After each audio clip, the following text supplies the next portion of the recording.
Madame, ne donne pas à ton mari ton postérieur. C'est fait pour faire caca et non pour entrer. Donne-moi amen.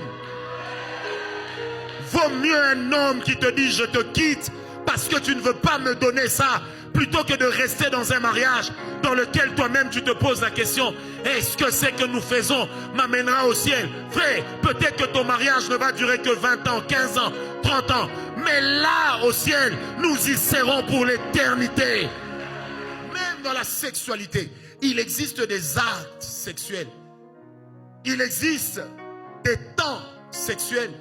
Il existe, permettez-moi de le dire sans me gêner, il existe également des entrées sexuelles qui sont en réalité un pacte, mais on ne vous le dit pas. Il va te dire, oh j'aime comment tu as des formes, j'aimerais faire ça par derrière.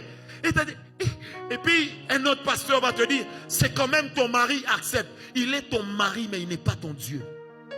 Ah, donne-moi un amen. Et je vais te dire, et je pèse ce que je vais dire, je préfère quelqu'un qu'on répudie pour avoir obéi à Dieu qu'une femme qui garde son mariage pour avoir désobéi à Dieu.